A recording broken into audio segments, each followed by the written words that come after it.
So let's use these tools to model ourselves a simple, basic box model of a treasure chest. Not gonna add a lot of features right now, just gonna keep the basic shapes. If you don't already have a cube in your scene or you deleted yours, all I have to do is hit Shift A, go to Mesh and Cube, and it gives me a new cube. Now I could start just modeling this right away, but well, I guess I will. I'll show you in a second.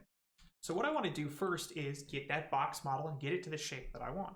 So if I press S and X, I can scale it out on the X-axis because a treasure chest should be a little wider and maybe it's a little like fatter in depth too. So I'm gonna hit S and Y and kind of scale it out a little bit there. Maybe S and X pull it in a little bit. So that's pretty good. This is my basic proportions for my treasure chest. And of course now I want to hit Tab to start going in and editing it. I could come in and start moving all the points, but what I know about the treasure chest is it should be symmetrical across this axis, but it's also going to be symmetrical in this direction too.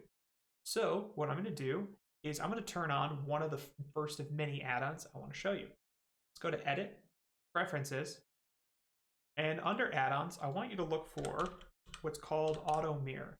This guy right here, we just check the box and Auto Mirror is turned on. So now when I have this object, I can come into Edit over here, which if you can press N on your keyboard to open this, I can open up Auto Mirror, and I want to mirror across the X-axis. So we just click that, and now if I take this mesh, anything I do on this side happens on that side. But I also want to go across the Y-axis. Let's hit Auto Mirror and click this too. So now anything I set here is gonna go across the front and the back. Now I could just do this, but that's not enough divisions to make a good treasure chest. To get the most basic shape, I want to round out the top. So I'm gonna press 2 on my keyboard, select this edge, and hit Control B to drag out my selection. By middle mouse dragging, I can decide how many divisions I want. Let's add just a couple in here, maybe right about there. I don't even know how many that is. You just sort of visualize it. And as soon as I click it, this little tool is going to come up. So it's 5 segments. That seems pretty good. I can always change them in here. And if I click out of it and I don't have that tool anymore, I can always hit F9 to bring that little widget back if I want. Now, as I mentioned here, I want things in quads because I want to be able to make a cut and go all the way across. I can't quite do that yet. So what I'll need to do is hit K. Let's hit Escape to get out of this tool. And I'm going to hit K to enter my knife tool. And I want to cut from here to here. Now we can see when the line is green like this, it's going along an edge. When it's got this green with this red border, it means I'm on the vert itself. That's what I want. So I'm going to click here. And I'm just going to drag across right about here. And then hit Enter. This is going to give me a nice edge so that if I hit Control R now, I can create loop cuts all the way around. What I need to do now, I've got a good basic shape, but I want the idea of like there are bands, like thick bands on the treasure chest, and then I have parts that are the wood underneath that are the structure together. So I'm going to make a couple cuts here and here with Control R, and I'm going to make a cut along here. And let's add one maybe right about here. So kind of thinking this area right along here is my banding, this is my banding, then this is my wood. I'm going to leave this side for a second here and just show you doing it on the other parts. So pressing 3 on my keyboard, I could now say take this face and this face, hit E, push those in, and that gives me like a nice little inset as if this is a band setting on top of some wood. Now I want to leave this as like the lid of where it's going up, so let's go ahead and select these top ones. I want to extrude these too, but something's going to happen here when I do. Just pressing E, we see up here it looks fine, but down here it's created this really sharp inset. I could fix it by hand, but there's a better way of doing this. Instead of pressing E, I'm going to go Alt E, and instead I'm going to extrude faces along normals. The normal means what is the direction this face is pointing. And so now it's creating like a nice, it's not giving me that weird indent, and it's going along the surface. We really like to do this when things are curving. If anytime you're ever trying to find a tool, you can always hit spacebar and type in something like extrude. If you followed my video about setups, and you'll always find it there. But another way we can do it is if I'm trying to do something with faces, chances are it's in Control F for face is everything we can do with the face. Control E is everything we can do with an edge, and Control V is anything we can do with a vert. So those are just good places to check out tools.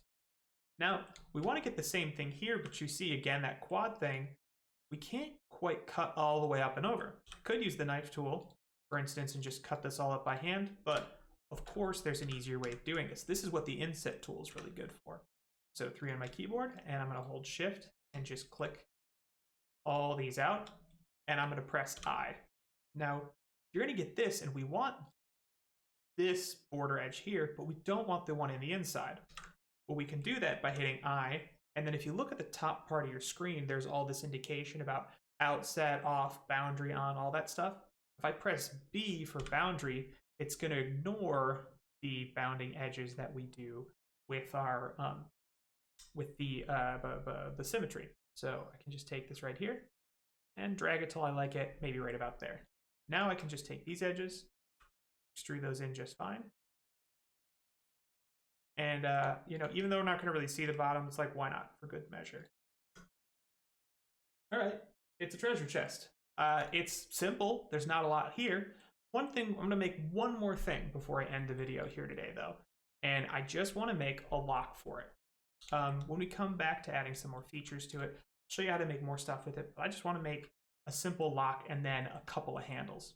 So let's go ahead and add a cube. And I'm going to start this as a separate object. So I got this cube by itself, and I got this cube, which is the chest. I'm going to come over into this outliner, double click it, and name this chest, name this cube lock. And now I can hide the chest, so I'm just looking at the lock by itself. So I hit S and Y to scale it in the front axis, just to get everything straight on. I'm going to keep this nice and square, but I want to make a cut throughout here. So I'm going to tab into it. And let's go ahead and auto mirror it, because we know we want to mirror it in the x-axis, but not necessarily in the y-axis. I'm going to make 2 cuts from here to here, and then I'm going to take these 3 edges, and I'm going to inset these. Let's pop into this front view. This is called an orthogonal view. I can hit 1 on my numpad, for instance, to get to like this straight on view, but it's a little easier to just click these little widgets. Now I'm right on. And this is going to let me hit 1 and then just press G to move things around. And I know I'm not moving things back and forward. I'm only moving them in one axis. If I was doing it from this axis, I could be moving it forward, I could be moving it left, right, up, and down.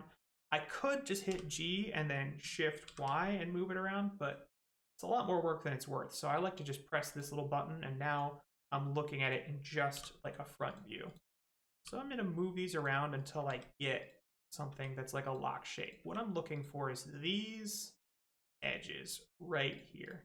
Let's move this one up a little bit. Remember, I can press the middle mouse to adjust how something goes. Yeah, something like that. That seems pretty good. It's like a basic lock shape. Let's get 3, hit G and move these down. And now I can press E and move it in. And I have a little lock. Let's bring that chest back, and let's take this, press G, press middle mouse to get it only along this axis, hit S to scale it down, G, middle mouse. I could use these widgets here too, like this little guy over here is the move tool, which I can move along individual axes, but personally I find it just easier to get used to the hotkey because it's a lot faster when you do. Okay, so I got a lock now. Let's get just a little handle for the side. So I want a ring and a little ball that the ring goes into. Kind of think about it like one of those like towel holders or something like that. But I want something that someone could conceivably lift this thing from the side. So let's make a little ring for it to go onto, and I'm going to make that out of a torus. Torus is kind of what we call that ring shape. Can't really see it here because it's inside the rest of my object, but I could always just hide these, the chest and the lock. And this has way too many sides or segments to start with. So I'm going to reduce the segments from 48 to something like 6. Seems about right. And I don't know when my lock and my chest turned back on for that. And I want to set my segments down to something like 4. Weird that it's doing that, but yeah, whatever. I can still see the outline in here. I can play with the radius, the minor and major radius. I'm just trying to get a good shape to feel like someone could get their hands on this thing. Now I can click it And I still have this torus selected, and I'm going to hit G and middle mouse to just move it off to the side. Let's go into this top view. So I want to rotate it, and I know how much I want to rotate it. I want to rotate it right about here. Now, you could just eyeball it, which is fine. You could hold Control to try to snap it. Or you could say, I know it's Z30 because it's 6 sides, 360 degrees, 60, half of 60, half a rotation. That gives us 30. Sometimes you do a little math in your head to just make things go a little quicker. So get something like this to feels like it's about scaled to the sides you want. Go back to that top view and just move it into it's about here. Now, it looks good, but there's nothing to attach it to. So let's go ahead and hit Shift A, Mesh, and Isosphere. Okay, so now we have an isosphere. I'm going to set the subdivisions here to 1 because I want it to be a simpler object. I'll show you that again really quick. Let's just hide everything else for a second. So Shift A, and I can do this isosphere. A UV sphere has just too many sides, and it's too high poly for the look we're looking for. Remember, we're going for like that real like classic PlayStation 1 low poly kind of look. So we're going to use this isosphere, and instead of 2 or 3, we're going to set its divisions down to 1, which is going to create like a really simple low piece of geometry. So let's orthogonal in the front, hit S, let's move it, and just say, you know, like S a little bit, and that looks good. Let's turn the chest back on and the lock back on, and hey, that looks not too bad. You might want to adjust it a little bit, so G, move them up together because I have them both selected. But of course it looks weird because this is sitting all the way out here. So let's just take it in this axis, hit R, and then G, maybe a little bit more, and it's in a good place. So I got it on this side, I want it on this side. Now, of course, with everything else, I'm just mirroring, so you might think I can just take this and use that auto mirror tool, but it's not going to quite do what I want it to do because it's actually mirroring along itself right now. And I don't want that because it has a sense of its local space, because if we look at our transforms, there's lots of information about where it's located. And this little dot right here is actually our origin, which is saying where is the center of this object. I'll talk about origins more when I get into rigging and things like that. But for now, you could just think of this as like its little home, its center or anchor point. But I want that instead to be right at the center of the stage, so when I mirror it, it'll go over to the other side. I can do this by hitting Control and A when I'm in the object mode and setting all transforms. Not only do we see my transforms all go to 0 and 1 on my scale, but that little orange dot moved from here down to there, which means now if I go to here and I try that little mirror tool again, it's going to mirror across like I want it to. Let's do the same thing here. Control A, Alt Transforms, and then Auto Mirror. All right, that was, you know, just like a little over 10 minutes, and you got yourself a treasure chest if you follow along with my steps. Now, this is just the basics. In like the next session, I'm going to show you how we can add color to this and how we can create a color palette to make it look really cool. And then after that, on like the next video or two, I'm going to show you how we can take this really basic shape and add some modifiers to it and some extra tools to make it look really cool and to give it a little bit more expression in terms of its shape. A nice theme. All right, see you in the next one.